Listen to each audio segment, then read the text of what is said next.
Imagine giving your son or daughter permission to attend an all children's party and going to look for them afterwards, and they're nowhere to be found. Well, that's exactly what happened to Camille Cupcake McKinney.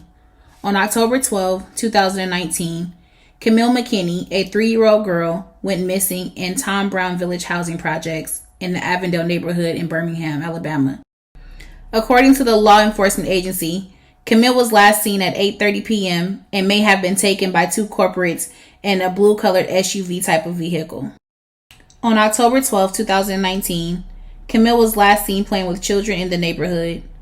Birmingham Police Department called in the federal partners and police department in the surrounding cities to help with the search. According to the BPD, they were searching for a black man and a white woman driving an older model 2001 to 2006 dark Toyota Sequoia with a beige trim.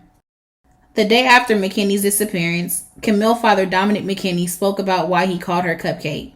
He would express his love for her and explain that when she was born, she was cute and red with little brown eyes, so he called her his Cupcake. Dominic also expressed if it's the last thing on earth he would do, it would be to find his baby. A person of interest was apprehended and taken into custody. On October 14, 2019, the second person was also taken into custody.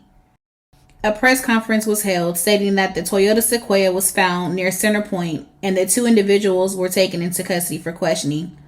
According to the press, they did not appear to have any connection to her family.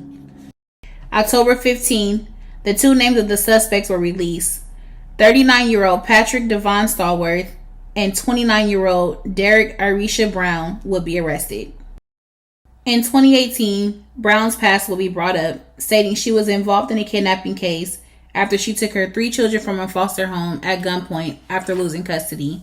Stallworth was arrested for child pornography possession charges, and Brown was arrested after violating her probation.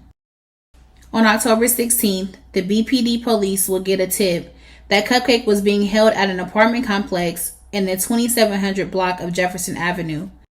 On October 18th, BPD would release a video taken from the Tom Brown Village apartments. It would show McKinney and an unidentified man shortly before the kidnapping. On October 21st, Crime Stoppers of the Metro Alabama would have received over 400 tips regarding McKinney's disappearance.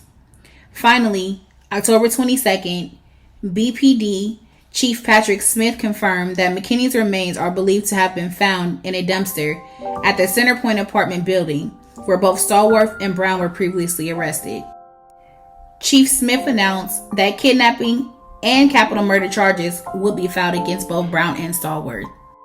The next day, October 23rd, at approximately 5:16 p.m., an announcement was made by Chief Deputy Coroner Bill Yates that the remains in fact did belong to Camille McKinney.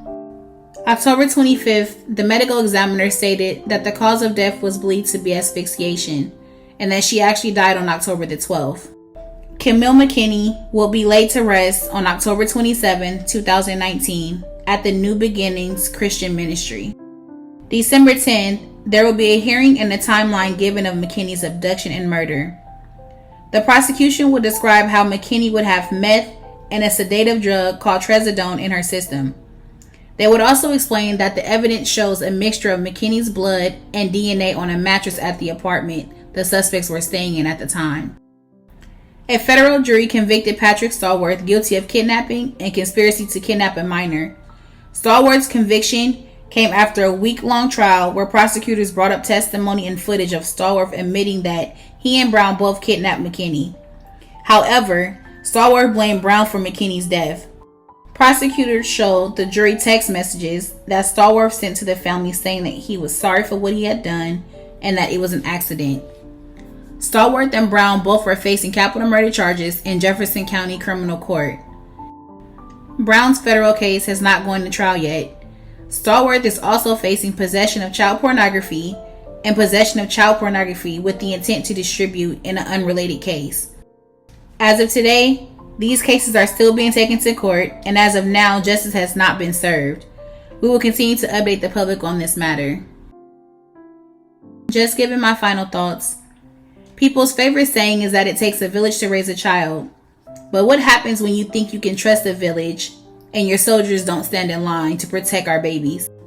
We need to understand that everyone is not okay to be around your children. You should never feel so comfortable with anyone being around kids that are not theirs. Go back to the old days, teaching kids not to talk to strangers and scream if they're approached. Stop normalizing kids calling everyone that comes around their aunts and uncles. This also makes kids too friendly. This baby was only 3 years old and never had a chance to experience life. My heart aches for her family. Please speak awareness to our children. We don't need another situation like this. Rest easy, beautiful. Forever screaming and remembering her name, Camille Cupcake McKinney.